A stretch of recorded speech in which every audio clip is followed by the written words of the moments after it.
Rentable, fiable, innovant. Avec eux, ça risque de fluctuer. Mais soyez rassurés, vous serez en croissance sur le marché. Francis Gosselin, Philippe Richard Bertrand. L'économie, c'est sérieux. Mais prends pas ça pour du cash. Ça va bientôt faire 2 semaines, Philippe Richard Bertrand, qui a eu cette fameuse tempête. Évidemment, là, on vous accueille à l'émission en vous parlant tout de suite de but en blanc là, de cette espèce de scénario catastrophe, là, la grande tempête Déby là, qui envahit le Québec. On en parle à l'émission. Pourquoi? Parce que ça a plein de ramifications économiques. Ouais, mais moi, la première chose, je voulais féliciter tous les employés municipaux à travers le Québec qui ont été pris à, tu sais, c'est pas facile d'aller ramasser des débris puis tout. Ouais. C'est pas de la faute du gars qui est à l'urbanisme avec sa pépine que peu importe là, que ta maison est en zone inondable. Non, tu comprends? Clair. Mais ils ont travaillé extrêmement fort. Moi, tu sais, j'ai des clients dans ce domaine-là puis la pression a été là comme pas cool pendant 10 jours. Puis là, il annonce encore des petites pluies. Là, j'espère que ça va se calmer. Ouais. Bref, tout ça pour dire que ça va avoir plein de ramifications, et des entreprises qui ont été arrêtées, il va y avoir des augmentations de primes d'assurance, certainement pour beaucoup de Québécois. Bref, ça va être assez problématique. Vous êtes à Prends pas ça pour du cash. Merci d'être là. Bienvenue à ce nouvel épisode. Phil, on voulait faire une revue d'actualité. Yes. On a commencé vite de but en blanc avec ces histoires d'inondation. Qu'est-ce qui a attiré sinon ton attention en matière économique? Ben, la première chose, c'est qu'on s'attend, selon un courtier, à ce que les primes d'assurance, à cause de ça, vont augmenter. Le chiffre qui est amené en ce moment, c'est 25 d'augmentation. Pour ceux qui ont été touchés. Mais tu sais, c'est... By the way, ceux qui ont... Tu sais, moi, ma prime d'assurance automobile a augmenté pour aucune raison, parce que j'ai pas d'accident. Parce qu'il y a plus de vols de voitures. Tu as un Honda. Oui, je sais, je suis d'accord. Choix. C'est une bonne voiture, mais c'est parmi les voitures les plus volées, là, certainement. Là, donc, Mais là, imagine, moi, le 10-15 que j'ai eu sur ma prime auto, j'étais fâché. Là, sur 25 sur ta prime maison, ça va changer le budget de certains. Oui, c'est clair. Sinon, j'ai vu et accueilli même à l'émission là, il y a quelques jours l'Institut économique de Montréal, l'IEDM, qui propose de dézoner les terres agricoles pour faire des maisons unifamiliales. Bien, honnêtement, tu sais, regarde. Je l'ai un peu cuisiné, le gars. D'accord, mais... avec tout respect. Il y a beaucoup de terres agricoles qui sont en ce moment en train d'être vendues à la Chine. Oui, mais il reste agricole. Je suis d'accord, mais on n'en est plus propriétaire. 2, on a un problème de logement important. Ouais. Donc, il y a peut-être une solution là. Puis, je ne veux pas faire du pouce sur l'autre sujet qu'on a parlé il y a quelques secondes, mais il y a des municipalités au Québec où il y a des résidences, là, Saint-Marthe-sur-le-lac, sont inondées de façon perpétuelle à chaque année, là, au bas de tempête. Là. Mais à chaque année, il y a un résident que moi je connais. Là. Chaque année, il reçoit 8 000 $ du gouvernement fédéral pour l'aider à ramasser ses affaires. On peut-tu acheter sa maison puis l'amener ailleurs, honnêtement? En même temps, on pourrait longuement discourir là-dessus. C'est-tu ma faute qui est allé se construire dans une zone inondable à moi? Non, c'est ça. Non, c'est pas ça que je te dis. Qu'on achète sa maison. Non, mais la municipalité, je suis d'accord. Non, mais c'est de l'argent public. Là. Je suis d'accord, mais en ce moment, ça coûte 8 000 $ à tous les ans. À l'individu. Je challengerais ça aussi. Là. Encore une fois, c'est ton chum, je suis désolé, mais c'est quand même assez particulier qu'on a laissé les gens faire un peu n'importe quoi, n'importe où. Puis il y a une situation d'ailleurs en Floride, je ne sais pas si tu as suivi un peu cette affaire-là. Maintenant, il y a des résidences, puis pas des taudis, des résidences de luxe, des maisons et tout, qui sont non assurables. Il n'y a plus personne qui veut les assurer. Là. Donc, t'imagines ta piole là, à 1 million de $ sur le bord de la mer, là, personne ne veut te fournir de l'assurance. Fait que la prochaine fois qu'il y a un ouragan qui passe, tu vas payer de ta poche. C'est comme moins drôle. Là, fait que des places de même, là, je comprends que l'État socialiste canadien ou québécois d'envoie des chèques, là, mais à un moment donné... À une certaine époque, comme tu sais, j'avais une résidence dans ce coin-là, et de façon familiale, là, pour moi, et ça coûtait 1 000 $ US par mois d'assurance. Ben, c'est ça. Mais... Imagine, rajoute 325 locataires. C'est incroyable. Pas de ça. Ouais. C'était la prime d'assurance parce qu'elle était sur le bord de l'eau. Alors, je suis d'accord avec toi, mais à un moment donné, soit que tu payes la prime d'assurance ou, sauf que il va falloir réfléchir les changements climatiques qu'il va en avoir partout. Là. Il y a une tempête, mais on est rendu qu'il y a des ouragans au Québec. Là, donc, il y a quelque chose qui s'en vient. Là. Ça a été annoncé la semaine dernière. Phil, l'îlot voyageur, ce fameux projet résidentiel là, en plein cœur de Montréal, au-dessus de la station, l'ancienne station Berry, la nouvelle, là, je ne sais pas exactement quelle partie. Écoute, je pense qu'il y avait eu 200 millions de dollars qui avaient été engouffrés là-dedans c'est l'UQAM qui avait acheté ça. Par l'UQAM, c'est ce que j'allais dire. Et ça a été racheté comme pour 20 millions par la ville, une fraction de ce qui a été englouti. Je comprends même pas où est allé le 200 millions. Là. Je veux dire, ils n'ont pas coulé tant de béton que ça. Je veux dire, ils ont payé qui, quand, quoi, comment pour faire 200 tu vois qu'à millions. un moment donné, pourquoi qu'une université a eu le pouvoir d'achat au même titre que le HEC avec son nouveau pavillon, comment tu réussis? C'est pas les mêmes ordres de grandeur. Je sais qu'HEC a aussi fait des pertes, mais là, l'autre avant, ils ont dépensé 200 millions, puis il n'y a rien. Ça devrait pas être permis. Non, je comprends. Point, mais là, par contre, il y a deux projet, Prével a déposé une offre, selon les informations qui ont été dévoilées par la presse, de 20 millions de dollars. Puis il y a un autre groupe qui est une association un peu particulière, j'ai envie de dire, dans le domaine de l'immobilier. C'est un développeur Mondev qui est assez connu et une OBNL de logement social étudiant, l'UTIL, UTIL, c'est un acronyme, qui eux ont déposé une offre pour 22 millions de dollars. Donc là, je ne sais pas c'est quoi les critères d'attribution du point de vue de la ville, mais un des deux probablement va gagner le terrain, puis ensuite, il faut construire. Ça, c'est des dizaines et des dizaines de millions de dollars également. La proposition qui a été rendue plus publique, c'est celle de l'association Mondev Utile. Et donc, eux, ils proposent... Il y avait une exigence de 700 logements. Eux, ils proposent 1000 logements. Là. Donc, c'est assez ambitieux. C'est une tour. Là. Nous, nos bureaux sont ici là, à Berry-UQAM, jusqu'à preuve du contraire. En cours de déménagement, à l'heure même où on se parle. Mais on va donc voir peut-être une tour là, d'une 20aine d'étages apparaître là, à Berry-UQAM, ce qui est va changer quand même le panorama s'ils gagnent là, et s'ils le font. Là, mais encore une fois, bien des si là-dedans. Mais bref, c'est quand même une tare dans le paysage urbain de la métropole. Je suis quand même content, même si c'est un long shot, de savoir que ça avance un petit peu ce dossier-là. Ça fait des années que c'est une espèce de friche dégueulasse. Là, c'est délabré en tabarouette. Ouais. Acheter des fournitures scolaires en magasin plus que le coût des fournitures, veut pas, les Canadiens préfèrent acheter en magasin. Ouais. Mais j'ai jamais pensé, moi, acheter mes fournitures scolaires pour mes enfants en ligne. Moi, je n'achète que en ligne. Ah oui? Oui. Puis il y a plein de sites qui te font des bons rabais, patati patata. Qu'est-ce que tu veux acheter? Moi, je veux pas casser du sucre sur le dos des détaillants. Qu'est-ce que tu achètes dans un magasin? En fait, ouais. Puis comme pour moi, tu sais, je vais souvent... En fait, l'école où mes enfants vont, je pense que je paye l'école puis ils nous font la boîte.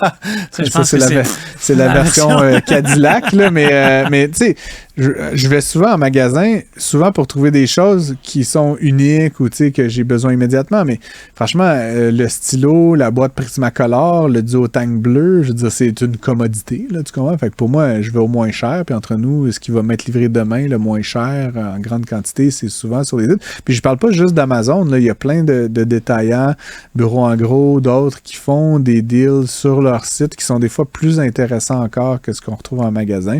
Fait qu'honnêtement, j'étais surpris de constater ce chiffre-là. C'est 71% des consommateurs qui disent qu'ils vont acheter en point de vente plutôt que sur Internet. Mais toi, ça s'en vient là, avec ton fils. Là, il va falloir coller un petit collant sur chacun des crayons. On a le temps de faire 2-3 balados encore, Phil, avant que je sois rendu là, évidemment.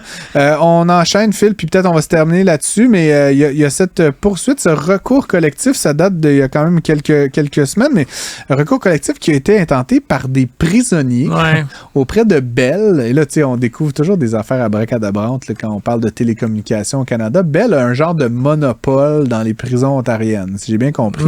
Et il facturait aux prisonniers 1$ par minute plus 2,50$ par appel. Une affaire là qui a comme aucun... ça me rappelle les SMS à 10 cents. Il faut que tu comprennes, c'est que quand tu es dans un établissement carcéral, quand tu fais un appel, l'appel est enregistré. C'est pas un appel normal, là. Tu comprends? 1$ la minute. Après ça, il faut que tu donnes dans le milieu carcéral qui tu vas appeler. Bon, comment je peux dire ça sans me faire lancer des tomates?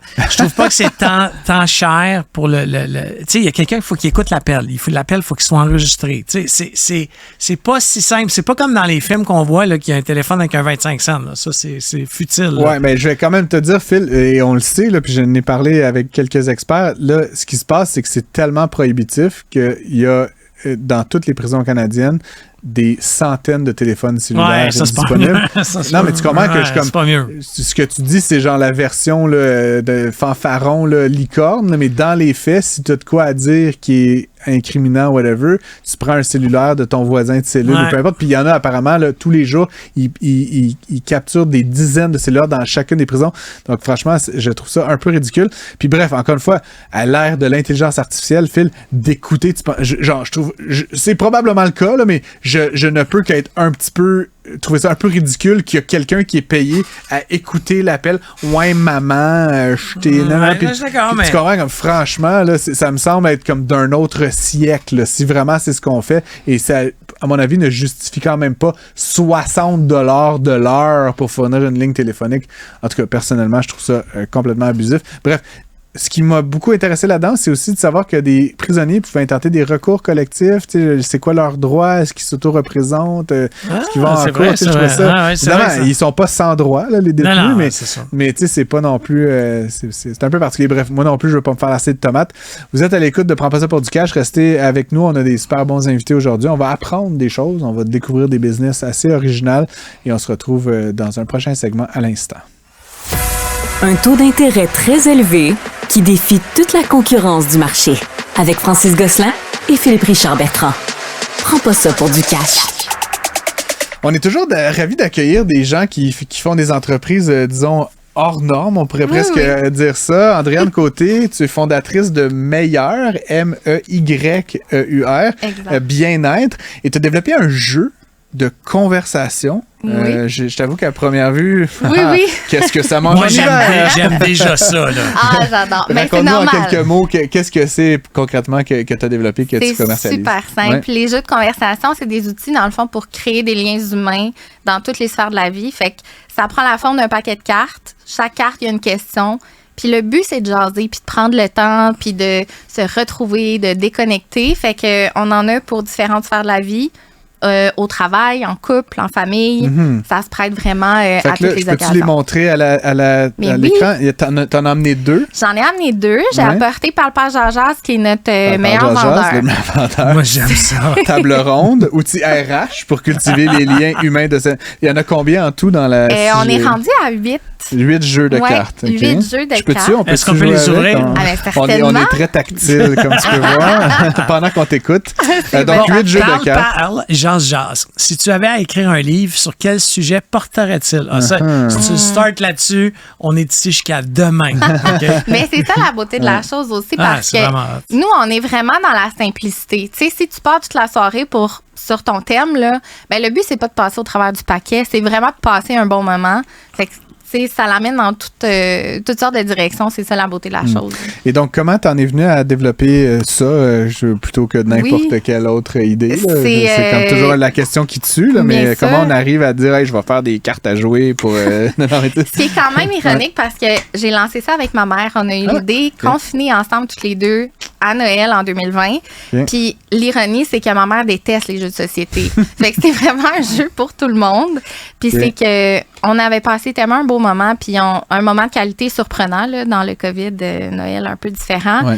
Puis c'est vraiment la richesse de prendre le temps de se parler, de s'écouter, de se partager des choses en vulnérabilité qui fait que tu repars d'une soirée puis tu fais « Hey, c'était tellement le fun! » C'est vraiment ça qu'on voulait capturer. Il ne faut pas se le cacher. Je ne sais pas si tu sais, moi, j'ai une plateforme d'apprentissage. Donc, donc on est dans l'apprentissage et d'apprendre par le jeu, OK? Parce que ça peut pas nécessairement d'apprendre des connaissances, mais de se rappeler la réponse que ta collègue, ton ami, ta blonde t'a dit. Si tu le fais par le jeu, la rétention, c'est les études scientifiques qui le démontrent, elle est de fois 3.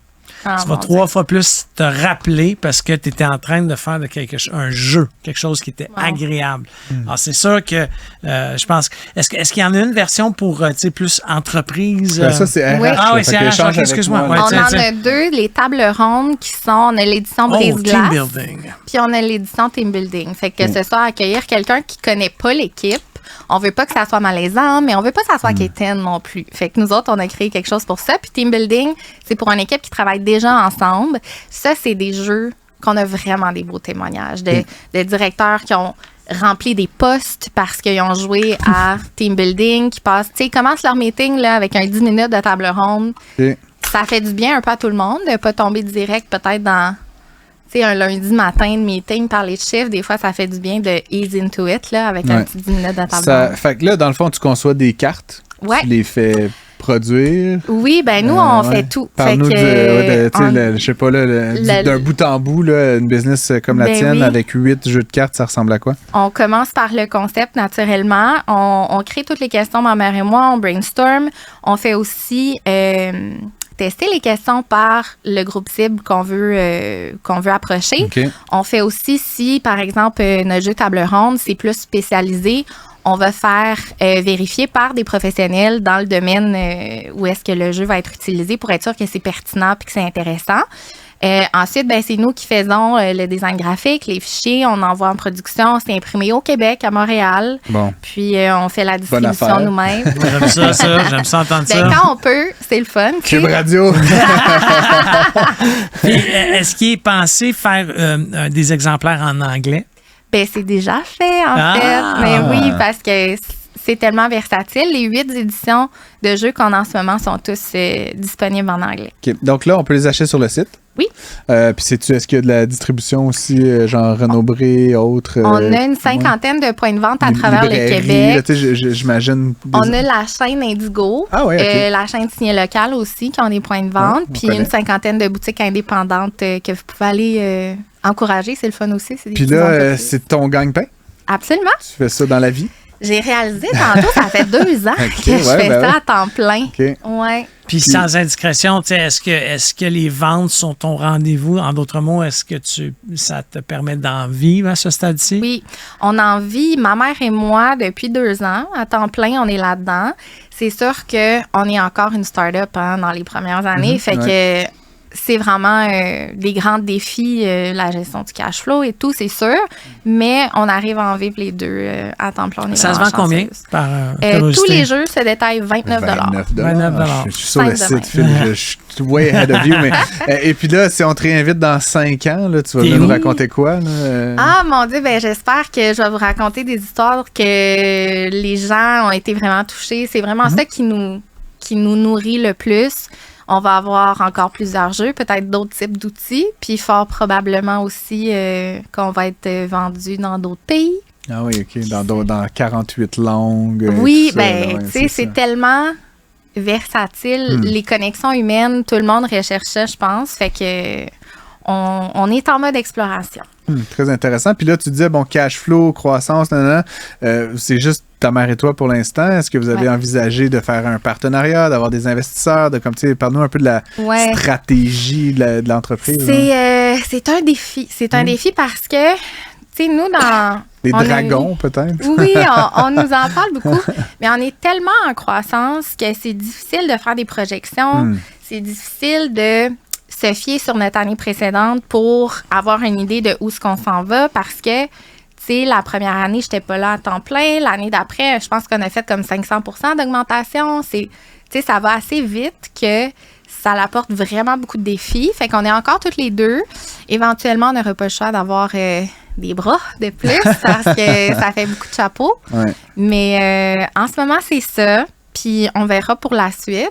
On commence aussi des collaborations. Tu sais, là, on a 8 jeux en ce moment sur le marché, mais on en a un 9e, qui est notre première collaboration qu'on fait. Là, elle va nous dévoiler un scoop, j'aime ça. C'est le fait, c'est la première fois que j'en parle. C'est un jeu qu'on nous a beaucoup demandé pour les familles. Les familles, les enfants. Des fois, là, les enfants... Je t'allais te proposer qu'on fasse un pari avant qu'elle dévoile le nom, mais là, famille, j'essaie de penser. En fait, ça va être une édition spéciale Parle pas Jase avec Mademoiselle Bottine. OK. Parce que je ne sais pas si vous savez... De Bec et Bottine. Exactement. Ouais, Donc, Imina Film, Production La Fête puis Attraction font... un film inspiré de Bac et Bottine qui va s'appeler Mademoiselle Bottine, qui va sortir le 29 novembre prochain. Puis c'est un film familial extraordinaire. Puis on va sortir une édition Mademoiselle Bottine pour les familles. Très bonne idée. Très belle idée. Fait qu'écoute, c'était le fun de t'accueillir. On a appris quelque chose de nouveau sur une entreprise atypique, j'aurais envie de dire.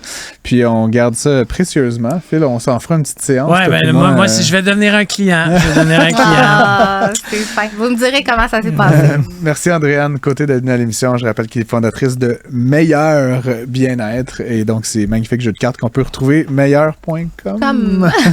Exact. À bientôt. Merci. Merci.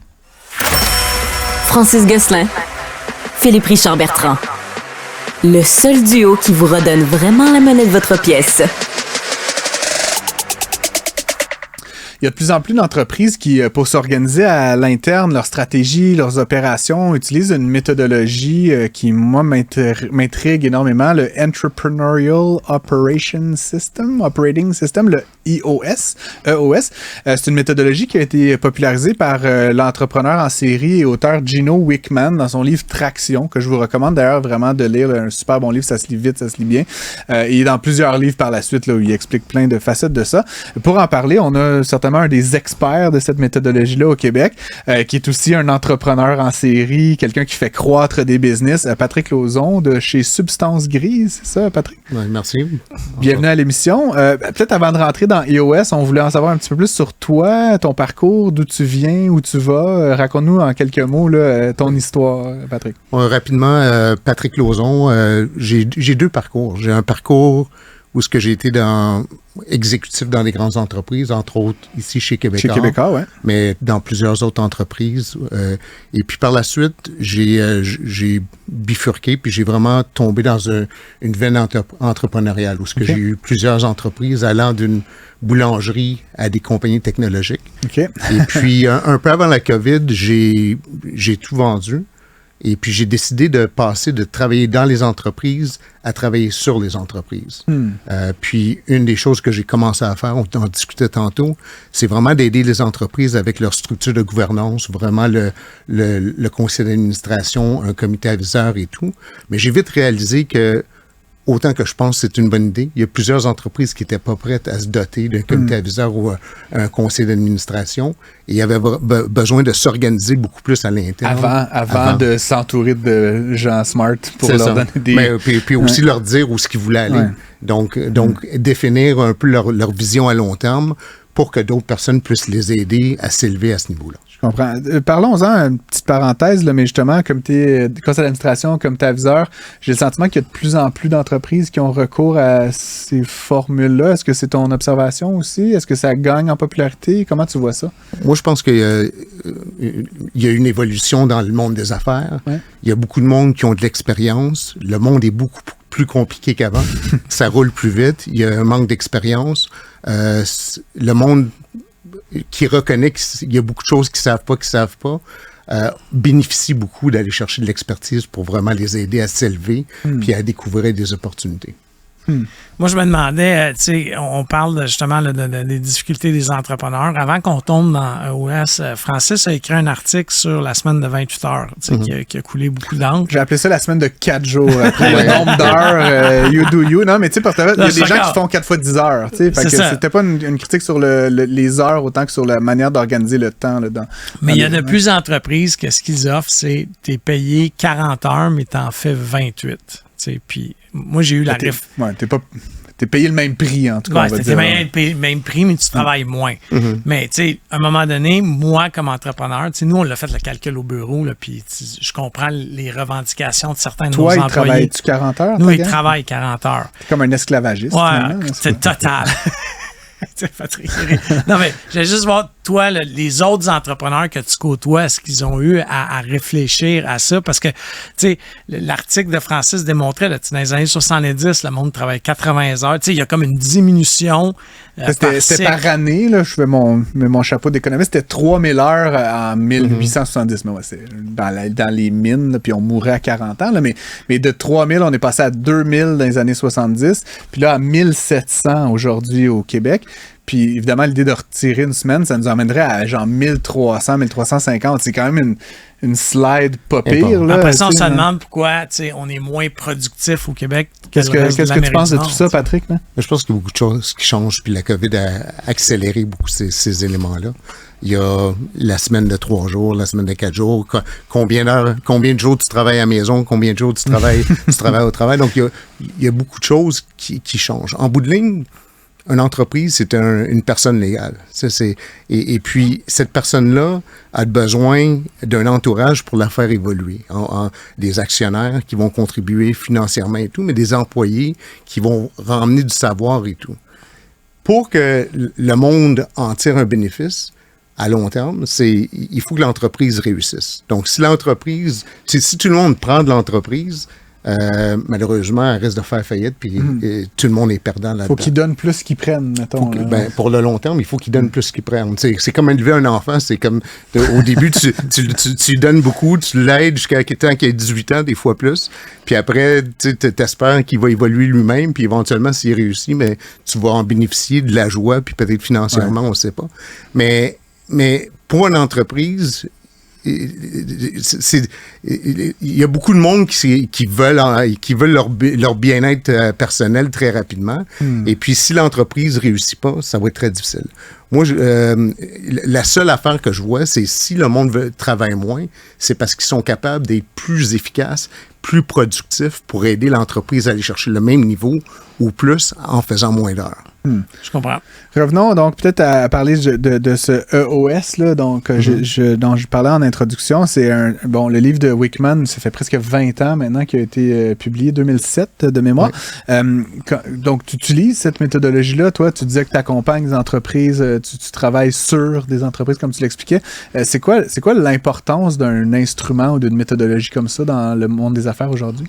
Je pense que c'est important. Puis, comme je t'expliquais tantôt, j'ai été dans des grosses entreprises, on a fait beaucoup de plans stratégiques.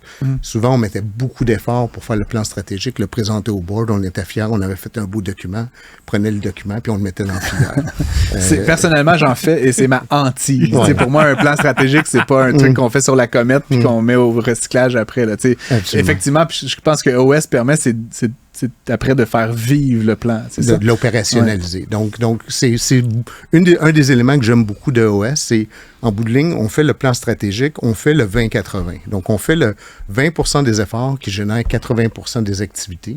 Et puis ensuite, on l'opérationnalise. Et là, en l'opérationnalisant, on fait l'inverse. On fait le 80-20. Donc, les autres éléments qu'on a besoin, on les ajuste, puis on les met dans le plan stratégique. Et puis, le plan stratégique vit à chaque trimestre, à chaque semaine, avec les entrepreneurs. Tu as mentionné Gino Wickman quand il a écrit son livre. Gino Wickman, son histoire, c'est un peu... à 22 ans, il a joint l'entreprise de son père. Son père avait une entreprise qui vendait beaucoup, qui performait bien financièrement au niveau du top line, au niveau des revenus. Mais... En bas de la ligne, il en restait plus beaucoup. Il en restait plus du tout. Et puis, son père et son partenaire étaient des très bons vendeurs, des très bons visionnaires qu'on appelle dans EOS, mais c'était pas des bons intégrateurs qui géraient la business. Et puis, Gino Wickman, quand il est rentré à 22 ans, il a réalisé ça, puis il a changé un peu les rôles de son père puis son partenaire, et il a pris des responsabilités, puis il a appris de ça. Il a bien appris parce que 5-6 ans plus tard, ils ont vendu la compagnie à très haut multiple, et il aurait pu prendre sa retraite à ce moment-là. Mais il s'est fait demander par des pairs, des amis, de venir répliquer ça, sa recette à l'intérieur de leur business. Puis il l'a fait une couple de fois, puis il a réalisé que les entrepreneurs avaient des problèmes dans environ 6 catégories dans leur business. Donc, à chaque fois qu'il y avait des problèmes, ils tombaient un peu dans 6 catégories. Premier, c'était la vision. Donc, vraiment, où est-ce qu'on s'en va? C'est où est-ce qu'on veut être dans 10 ans? C'est où est-ce qu'on veut être dans 3 ans? Comment qu'on définit ça? C'est quoi nos objectifs? Le data. Donc, savoir comment qu'on performe puis comment qu'on Comment ça va? Comment ça va? Ouais. Les processus. Les processus. Donc, quand on regarde des entreprises, la plupart n'ont pas de processus. Mais si on regarde les franchises font beaucoup moins de faillites que des entrepreneurs normaux. Pourquoi? Parce qu'ils ont des processus, tout est documenté, puis tout est répétable, c'est plus facile de rentrer du monde. Penser à McDonald's ou Subway ou des entreprises comme ça que c'est... Et ce qui est intéressant aussi du point de vue du client, c'est que tu vas de l'un à l'autre, puis c'est il y a une standardisation des processus, une standardisation de la qualité, à moins d'une problématique, là, mais c'est standard. Donc, tu sais, tantôt, tu parlais des employés qui veulent plus de temps, mais s'il y a des bons processus, tout est structuré, ça permet d'aller chercher autant de productivité, puis plus d'impact sur la business, peut-être pour moins d'heures. Donc, il y a ces évaluations-là à faire. Ensuite, les enjeux. Donc, puis je suis sûr que vous les avez vécus, puis avec Philippe a suivi EOS, mais la plupart des entreprises ont un paquet d'enjeux à court terme ou à long terme. Puis souvent, dans des conversations, on va parler des enjeux, puis ça va mener à un autre enjeu, puis finalement, dans une conversation, on va parler de 3-4 enjeux, mais on n'aura pas réglé un. Donc, il y a un processus dans EOS pour vraiment aider à mettre les enjeux dans une liste et puis vraiment les attaquer puis les régler avec des actions. Puis le dernier point, c'est le 6e, c'est vraiment le monde, les ressources humaines. Donc, environ 60-70% des défis d'une organisation, c'est alentour des ressources humaines. Et puis, il y a des différents outils, des différents processus pour aider à mieux gérer les ressources humaines. Donc, EOS, c'est une méthodologie qui aide à mettre en place le plan stratégique et ensuite l'opérationnaliser puis le faire évoluer. C'est sûr que, tu sais, nous, on l'a implanté, là, je m'en cache pas, là, on l'a implanté, puis ça a été vraiment... Là, avec Patrick? Oui, on l'a implanté avec Patrick. Patrick et moi, on se connaît là, depuis maintenant. Là, j'essayais de calculer tantôt. Faut pas dire ça. Patrick a été mon premier client il y a très longtemps. De jeunes gens comme vous. Ouais, c'est ça. Mais tu sais, on l'a implanté, puis pour nous autres, ça a été game changer juste par rapport à suivre un process. Tu sais, dans notre cas, tout le monde voulait mettre son processus. Là, puis tu te souviens que il y a plein de versions de la même affaire. Ça se parle pas. Puis là, on a instauré quelque chose qui plaisait à tout le monde. C'est pas facile. C'est simple, mais pas facile. Oui, c'est ça. C'est très simple, mais ça lève beaucoup de poussière. C'est pas facile, mais les mécanismes de discussion, les mécanismes de régler les problématiques sont là. Il faut juste les appliquer. Mais comme je te dis, nous, ça nous a pris, disons, 3 mois à implanter, puis 3 mois à, tu sais, que ça se place. Ajuster. mais honnêtement, puis je le dis, moi, ouvertement à tous ceux qui m'en parlent, j'ai acheté le livre à l'ensemble de, tu sais, j'ai des employés qui m'ont dit, hey, on a vu ce que vous avez implanté, on peut-tu lire le livre? Je l'ai acheté à plusieurs copies au bureau, puis j'ai acheté la série des livres. En tout cas, moi, j'en parle en bien, puis j'aurais dû faire ça dans mon cas il y a 15 ans, 20, peu importe. Là, ça m'aurait sauvé beaucoup de soucis personnels. C'était à peine écrit, la défense, il y a 20 ans, fait que ça n'aurait pas été possible. Puis c'était un peu une question que j'avais pour toi, Patrick. Tu sais, ça fait des années là, que je suis consultant comme Phil, puis tu sais, on a vu des vagues, là, tu sais, il y avait le business model canvas, puis après ça, il y a un petit bout de lean startup. Puis tu sais, chacun est allé de sa méthode, là, ou sa façon d'approcher les problèmes dans les organisations. Qu'est-ce qui fait que OS a comme... parce que j'ai l'impression que c'est comme un des modèles qui a duré, là, tu sais, dans le temps. Puis encore une fois, j'ai 25 années de vie professionnelle d'observation, peut-être un peu moins que toi, mais c'est vraiment celui qui me semble s'être imposé comme un des modèles de référence. Comment t'expliques le succès d'un modèle comme EOS? C'est une bonne question, parce que EOS n'a pas... Il y a peut-être des éléments qui ont inventé ou qui ont créé, mais EOS, c'est une consolidation de concepts qui existent déjà. Mais moi, je dis que c'est une recette de meilleure pratique. Donc, quand j'étais jeune, puis quand j'étais exécutif dans une compagnie qu'on a mentionné tantôt, je lisais un livre sur Patrick Lencioni, les 5 dysfonctions de l'équipe. et puis là, je partais avec ça, puis je me suis dit, OK, je vais l'implanter. mais tu sais, c'est parce que... Conflict, j'adore, j'ai enseigné ça. Peut-être que je pourrais t'en parler des heures de temps. Puis je partais avec ça, mais tu sais, le contexte puis le timing n'était pas bon, puis il y avait des choses que j'avais à faire. Donc, qu'est-ce que Gino a bien fait?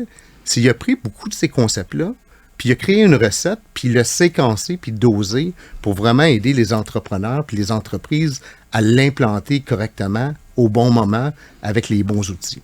Donc, pour moi, c'est vraiment un des éléments clés qui fait c'est sa aussi réussite. niaiseux que la mission puis tes valeurs. Là, Ouais, tout à moi, fait. nous, on a implanté des valeurs. On les a présentées aux employés. Puis honnêtement, chaque rencontre qu'on a avec les employés, je reviens sur les valeurs pendant 10 minutes, juste pour être sûr. J'ai fait appeler quelqu'un de mon équipe, une adjointe, pour voir, hey, explique-nous donc telle valeur. Puis on a réalisé qu'ils ne comprenaient toujours pas. Je pense que c'est tout le temps, mais c'est la méthodologie aide pour ça. Puis au niveau des valeurs, une des choses qu'on enseigne ou qu'on conseille, c'est de les faire vivre. Puis les faire vivre, c'est pas mettre des posters dans le bureau puis dire voici nos valeurs puis sont là. C'est quand tu fais des trimestriels ou des meetings d'équipe, mais tu soulignes les personnes dans le trimestre précédent qui ont fait des actions qui représentent bien les valeurs. Aligné avec ça. Donc là, les employés peuvent voir, mais telle personne a fait ça. Là, je comprends qu'est-ce qu'on veut dire pour cette valeur-là. Et puis, ça crédibilise le monde qui les vit. C'est un peu moins sexy en français, hein, Traction. En français, le livre s'intitule « Garder une longueur d'avance en maîtrisant votre business de A à Z ». Je devine que ça n'a pas été traduit au Saguenay-Lac-Saint-Jean, mais c'est l'autre bord de l'océan. C'est un livre donc, de Gino Wickman, Traction, qui explique, en fait, qui est le livre un peu fondateur de cette méthodologie EOS. Patrick Lauzon, merci d'avoir été avec nous à l'émission. J'ai comme l'impression d'avoir appris des choses. Pas qu'on n'apprend pas toujours des choses, mais tu sais, des fois, on parle de parcours. Là, j'ai vraiment l'impression d'être pas mal plus smart à la fin de ce segment qu'au début. Merci. À la prochaine. Pour obtenir une réponse à vos questions, écrivez à Francis et Philippe à l'adresse studio@cube.radio. On est très content de recevoir notre prochain invité. C'est Jean-Olivier Dalphond, chef commercial chez Pixmob. Pixmob, c'est l'entreprise qui a fait la cérémonie de clôture des Jeux olympiques de Paris. C'est aussi l'entreprise qui a fait les bancs qui vont flasher, je vais appeler ça comme ça, mais il va mieux nous l'expliquer, pour une équipe de la NBA, son nouveau amphithéâtre. Donc, salut, merci d'être là, Jean-Olivier. Merci de m'inviter. Tu peux-tu résumer ce que Pixmob fait le mieux que je l'ai fait? Depuis 15 ans, Pixmob a vraiment travaillé à impliquer la foule dans un concert. Parce que souvent, on va voir un concert, puis limite, c'est comme regarder la télévision. Parce que t'as des gens... Juste avec des gens qui ont un téléphone devant toi, ce qui est comme super gossant. Bon mais point. Et nous, ce qu'on a fait, c'est vraiment de changer ça, de faire en sorte que la foule devient partie du spectacle et parfois le spectacle même. Et c'est ce qu'on a vu en fin de semaine aux Jeux olympiques, parce que ce qui était en fond de scène, c'était une trame visuelle qui était créée par Pixmob. Pixmob, c'est une compagnie du Québec qui invente absolument toute sa technologie, ici à Montréal, à Chabanel, et on fabrique tous nos produits. Et on travaille dans 35 pays au travers de la planète pour faire tous les plus gros événements du monde. Donc aujourd'hui, on fait notre spectacle d'ouverture à Los Angeles. On a aussi fait un show de Coldplay à Munich, et on est en train de préparer un show de soccer en Europe. Donc, à chaque jour, on fait d'énormes projets et on fait aussi Taylor Swift à Londres. Donc, c'est beaucoup de shows. Je suis comme plein de questions. Vous avez fait, mettons, les Olympiques, là, c'est tout récent. Vous avez fait donc c'est quoi, la scénographie essentiellement autour du spectacle de fermeture. Ils vous ont trouvé sur Google? Tout ce qui était sur la scène, ça, c'est Thomas Joly et son équipe qui l'ont fait. Okay. Avec une autre compagnie. Thomas Joly qui était comme le directeur artistique là, de la cérémonie d'ouverture et de fermeture. Là, exactement. Et une compagnie qui s'appelle Leap Creative.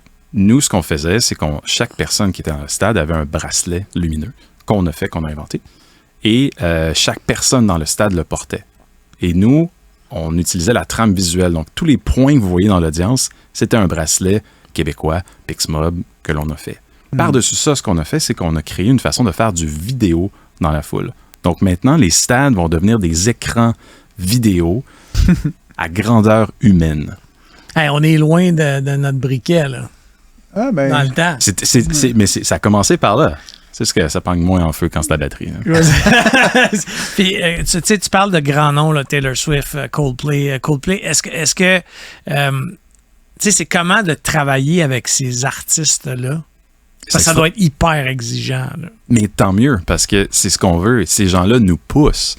Nous, on amène des idées, on amène des technologies, on se pousse nous autres mêmes, puis on dit « Qu'est-ce que vous en pensez? » Puis ils sont comme encore plus. Donc, mais nous, on a besoin de ça. Et c'est extraordinaire. Les gens qui sont rendus là, c'est les meilleurs pour des raisons parce qu'ils sont vraiment bons. Et c'est des gens qui sont créatifs, mais qui comprennent leur foule. Donc, on va leur dire, hey, on pourrait te faire ça. C'est comme, non, j'ai besoin de ça. Puis on est comme, OK. Puis là, ça marche. Puis t'es comme, OK, il a vraiment compris. Encore plus, c'est aussi des fois encore plus de dollars.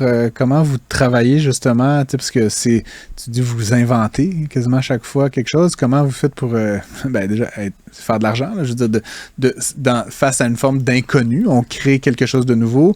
Comment on s'assure d'avoir le bon prix pour le bon artiste ou pour la bonne prestation? En plus, tu es chef commercial. Là, j'imagine que tu as une certaine réflexion sur la tarification. Ça nous dévoiler les grands secrets, là, comment ça fonctionne, ce type de réflexion en amont d'une prestation comme les jeux ou Taylor Swift. Mais ce qui est important de comprendre, c'est que PicMob, c'était comme un iceberg. Le type de l'iceberg que vous voyez, c'est une compagnie qui est créative, qui fait de la lumière, mais ce que vous voyez en dessous de l'eau, on est une compagnie manufacturière. Donc, on contrôle toute notre chaîne d'approvisionnement de A à Z. Chacun des composants électroniques sur le bracelet, c'est nous qui l'avons acheté. Il n'y a pas de fabricants qui ont fait ça, des parties de ça. On fait tout et on le donne à certains fabricants. Personne n'a la recette et on contrôle tout. Et c'est comme ça qu'on réussit à faire... contrôler vos coûts, à être profitable, faire de l'argent. Oui, parce qu'on a réussi à être moins cher que des Chinois aujourd'hui, tellement on est bon en manufacturing. Et c'est la façon dont on fait ça, parce qu'on vend chacun des bracelets. Donc ça, c'est assez simple en termes de... On vend un bracelet, on le met dans la foule et... souvent, par contre, pour Coldplay, les gens le ramènent et on le réutilise. Et donc, on recycle 95% des bracelets dans ces tournées-là. Alors, c'est le modèle qu'on fait. Comment on se rend à faire ça dans la vie? Un matin, on joue à la PlayStation et le lendemain, on est avec Taylor Swift. C'est quoi l'histoire, si tu veux, un peu de PicMob, de ses origines? Tu dis il y a 15 ans, c'est ça? Jusqu'à aujourd'hui, comment ça a grandi, justement? Mais mon associé Vincent Leclerc a été au MIT Media Lab et lorsqu'il est sorti de là, il avait plusieurs idées et on était essentiellement un studio de création lumineuse. Il y a 15... Genre Moment Factory, là, je veux pas comme vous... Pas vraiment, en fait. Non, plus, on était bon dans les LED. Okay. Il y a 15 ans. C'était il y a 15 ans, mais c'est comme, eux autres, ils comprennent le LED. Aujourd'hui, tout le monde a ça, mais avant, là, une strip de LED, c'était Et de fil en aiguille, on a fait des projets. J'ai fait pousser des tomates avec des barres de LED achetées sur Amazon pour genre $82. Fait que, je veux pas ridiculiser, mais juste aujourd'hui, c'est devenu comme d'une banalité sans nom. Là, mais effectivement, à l'époque, c'était comme vraiment nouveau. C'est pour ça que je le dis avec humour. Et ensuite, Vincent avait développé une façon de faire de la vidéo 3D avec un panneau de LED. On l'a montré à New York. Il y a un directeur créatif, Michel Laprise, du Cirque du Soleil, qui l'a vu. Et ça l'a intéressé. Et par contre, on s'est reparlé après quelques mois, puis il a dit, ça doit être prêt, votre technologie. Il m'a dit, oui, c'est prêt. Et il a dit, je vais le mettre dans 2 mois dans un spectacle, le lancement de la Xbox à Los Angeles. Ça va être télévisé sur MTV. On est comme... Aucun problème. On l'a fait. Okay. Ça fonctionnait, mais il fallait le faire à échelle de 10 000 personnes. Ouais. Donc, une fois qu'on a lancé ça, là, les gens ont fait « Oh, les LED dans le spectacle, ça pourrait être quelque chose. » Donc, ensuite, on a fait des LED dans des ballons à Arcade Fire, à Coachella. Puis après ça, les gens ont commencé à nous appeler avec plein d'idées. Puis on les a ramenés, ultimement, à être capables de faire des bracelets parce que c'est ça qui est beau, c'est de faire 100 000 personnes qui allument en même temps. Là, ça vous donne une énergie que vous n'avez pas vécue. Non, mais moi, je l'ai vécu au show de Coldplay. Puis ça change tout le show, complètement. C'est presque rendu un autre membre du spectacle. Et c'est... Puis je m'imagine pour l'artiste qui est sur la scène, le retour d'image en termes d'énergie pour eux, si c'est un groupe, là, ça doit être malade. Exactement. Par exemple, chaque fois que Taylor Swift elle fait son concert, elle dit « Je vous vois ».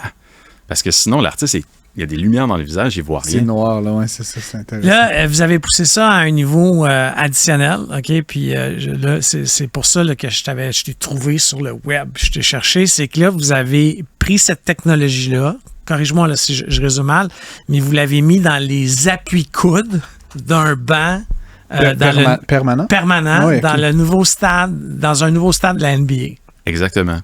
Donc, le Intuit Dome à Los Angeles, qui ouvre le 15 août, là, dans les jours-ci. Là. Et les Clippers? Les Clippers. Ce soir, ça va être un concert de Bruno Mars qui va jouer.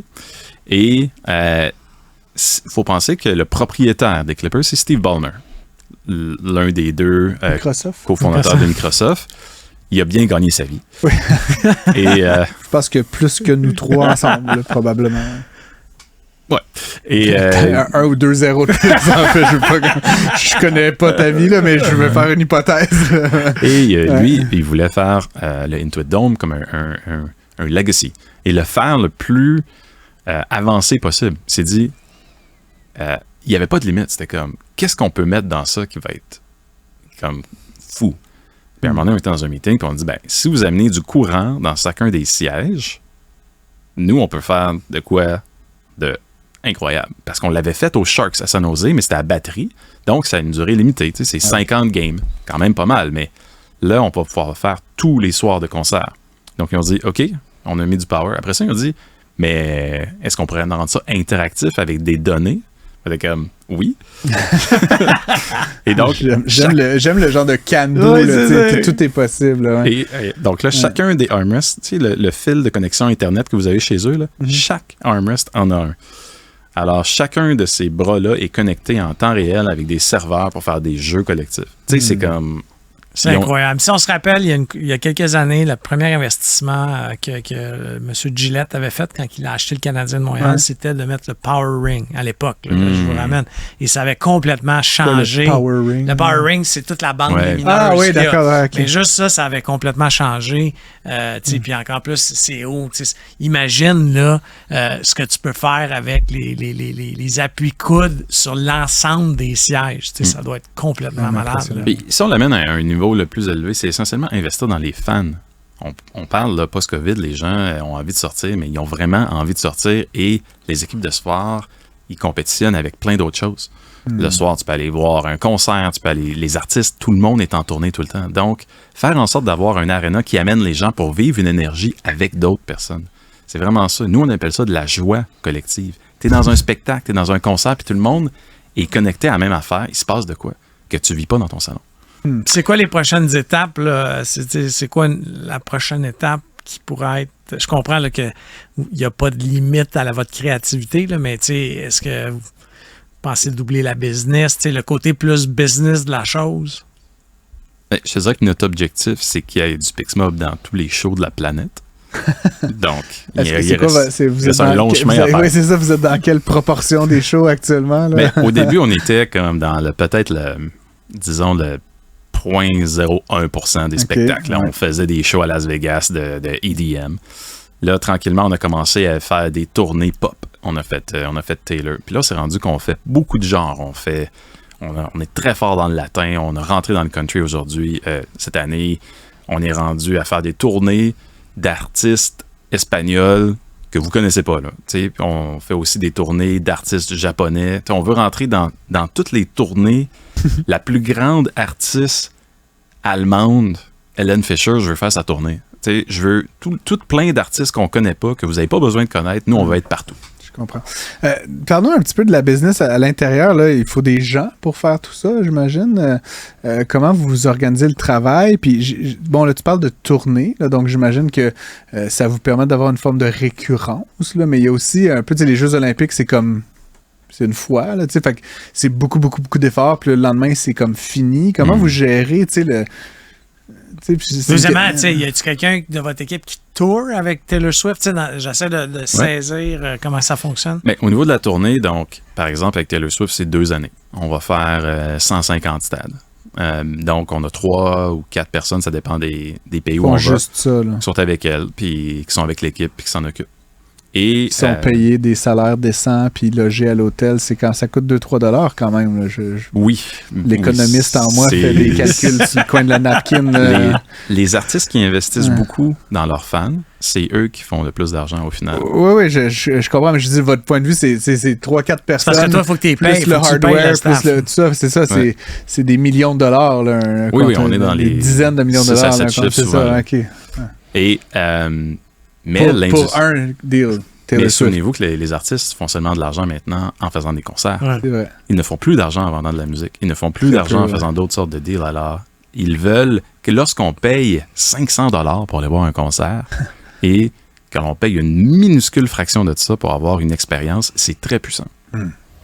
Mais là, écoute, encore une fois, là, il faut monter des équipes. Là. C'est sûr que vous avez un noyau à Montréal parce que tout le manufacturing est ici, etc. Mais est-ce que c'est dur de trouver du staff qui se dit « Hey, moi, je suis 2 ans attitré au projet Taylor Swift ou autre. Il faut que tu te sacrifies pour aller passer 2 ans avec Taylor Swift. Là. Franchement, c'est dégueulasse. J'espère qu'il y a une prime à la difficulté.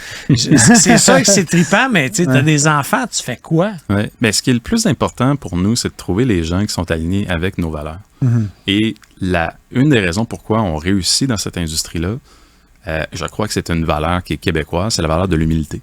Parce que nous, les artistes, c'est eux qui ont la difficulté de faire le projet. C'est eux, c'est dur. C'est eux qui ont le plus gros poids sur les épaules. Puis nous, on arrive, on essaie, on est là pour les aider.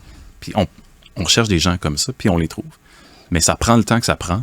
Et les gens qui travaillent chez Pixmob, nos clients me disent tout le temps, comment vous les avez trouvés? Ils sont donc bien gentils, ils sont donc bien intéressants.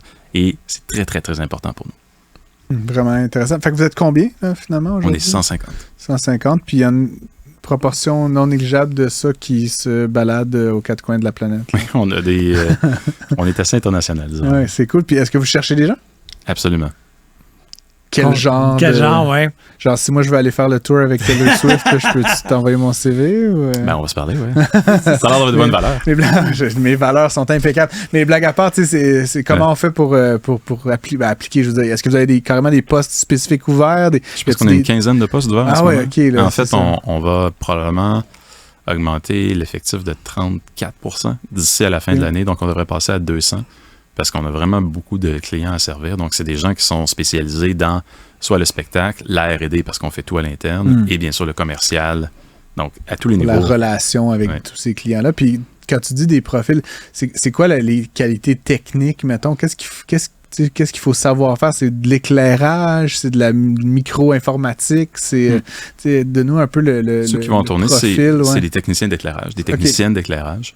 On a beaucoup de femmes qui travaillent chez nous aussi. Qui ressemblerait à un technicien qu'on verrait dans un concert là, au FEC ou à Oshéaga, là, mettons. Oui. C'est ce type de talent-là qu'on a quand même en abondance, je pense, au Québec. Là. Oui. On est bon à faire ça. On a, entre autres, avec Solotech, le Cirque du Soleil, Mobile Factory, il y a beaucoup d'intelligence au Québec. Donc, ben, hey, Jean-Olivier, dans le fond, chef commercial chez Pixmob, merci d'être passé à notre émission. C'était vraiment intéressant. Là. Moi, je suis comme. Je vous suis depuis de longues années et je suis toujours intéressé de voir la prochaine fois que vous irez voir un show de Taylor Swift, qui a un peu de Québec en elle, quand même. C'est extraordinaire. Merci d'être avec nous. Francis Gosselin et Philippe Richard Bertrand remplissent vos poches sans vous les vider. Philippe, dans notre conversation avec Patrick Lauzon, tout à l'heure, on a évoqué brièvement la semaine de 4 jours. Tu sais que j'ai écrit un article là-dessus dans le Journal de Montréal qui a fait beaucoup réagir, c'est moins qu'on puisse dire. C'est quoi ta vision, toi, de cette tendance? Ma vision, c'est qu'à un moment donné, moi, j'ai la vision du patron. Là, j'ai la vision toi, tes employés, ils travaillent, tu l'as dit tantôt, 40 heures. Ils travaillent 40 heures, on les paie 40 heures.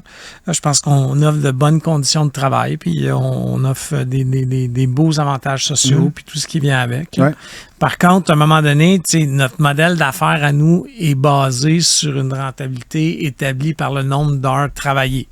Si tu diminues le nombre d'heures travaillées, mon chiffre d'affaires va diminuer. Je te dis pas que toutes les business, c'est comme ça. Non. Mais nous, ça a été une demande de certains employés, puis ça n'a pas été facile à expliquer, mais je continue à tenir le bâton du pèlerin où est-ce que à un moment donné, il en faut pour nous autres. Là. On peut pas... Tu sais, il y a 10 ans, Francis, là, on mettait des fûts à bière, on mettait des tables de baby-foot. Puis maintenant. Mais maintenant... Toi, t'as un gym. Oui, j'ai un gym, mais tu sais, ça s'est transformé où est-ce que l'employé, OK, aujourd'hui, où tu fournissais un déjeuner, de la bière, il s'attend à quelque chose d'autre. C'est pas qu'on a enlevé ça et on ne dépense plus cet argent-là. Là, c'est rendu télétravail. C'est rendu télétravail de où je veux dans le monde. Ce qui veut dire que ça a amené plein de complexité. J'ai un petit côté dans moi qui, pour travailler avec plein d'entreprises très différentes dans ma vie de tous les jours. Tu sais, il y a un petit côté genre calinours là-dedans, puis je m'explique, tu sais, puis je me suis fait attaquer évidemment sur les médias sociaux suite à l'apparition de cet article-là, puis par des gens qui sont toujours dans des genres de pseudo-services, là, tu sais... RH, là, non. Puis je suis comme, hey man, il y a des gens qui fabriquent des pylônes dans des usines, là, puis ils vont pas être 20% plus productifs demain matin, là. Tu comprends? Comme, ils rentrent, ils font 1 heure, ils fabriquent un pylône, ils font 1 heure, ils fabriquent un autre pylône, puis comme, 4 jours par semaine. Tu sais, c'est toujours souvent dans des services dont la valeur est totalement intangible, puis je sais pas pourquoi ils ont tendance à se projeter comme si c'était toute l'économie, mais mon gars, l'économie, c'est du monde qui monte des lignes dans des champs, c'est des agriculteurs, c'est du monde qui font des vraies affaires. Faut que tu travailles. Ça, tu peux pas comme démultiplier ta productivité soudainement. Je comprends quand ta job, c'est de créer, là, tu peux peut-être être plus productif si tu travailles un petit peu moins, mais à un moment donné, c'est quand même naïf de penser, tu sais, dans les mines, là, tu sors le minerai ou tu ne sors pas le minerai. Si tu fais 28 heures au lieu de 35 heures, au lieu de 42 heures, ben c'est moins de minerai qui sort. Là. Puis, à un moment donné... Je te suis 100%, mais il y a quelques semaines, le président de Starbucks a été mis à la porte. Oui. Okay? La journée qui a été mise à la porte, okay? L'action a pris 25%. OK, bon, ça te dit comment il n'était pas aimé. Puis une des phrases célèbres de cet homme-là, tu sais, t'es président de la plus grosse entreprise qui a des cafés dans le monde. OK, puis lui, c'était, il faut vraiment que tu aies une urgence, là, tu sais, genre vie humaine pour m'appeler après 6 heures.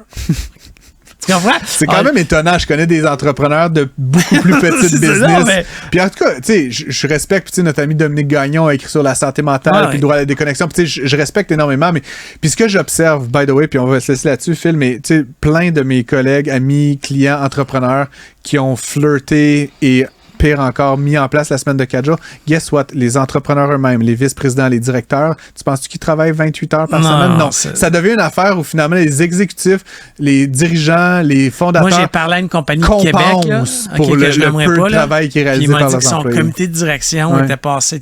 Eux, ils ont mis 28 pour les employés. Le comité de direction... Passé de 40 à 55, ben c'est ça, exactement. Fait qu'à un moment donné, je pense qu'il faut aussi pas être dupe, ne serait-ce que... Puis tu peux pas revenir en arrière quand tu rentres ça. Évidemment. Là. Fait que, en tout cas, bref, à bien méditer. Je pense que de manière générale, sur des décennies, on va peut-être enlever 1 heure puis une autre heure. Puis tu sais, oui, là, je suis pas, encore une fois, un esclavagiste, comme on l'a dit plus tôt à l'émission, mais je pense qu'il faut pas non plus être dupe. Là. Il y a quand même certains secteurs très intangibles où la productivité est comme mesurée un peu coup-ci, coup-ça, pour lesquels c'est peut-être facile, mais il faut pas se leurrer. Pour 80% de l'économie, chopper 8 heures de travail, c'est chopper 8 heures de travail, justement. Même dans l'économie de savoir. Exactement. Là. Fait que à suivre, écoute, Phil, bon, merci d'avoir été à l'écoute, hein, comme d'habitude. Vous pouvez toujours nous écrire studio@cube.radio.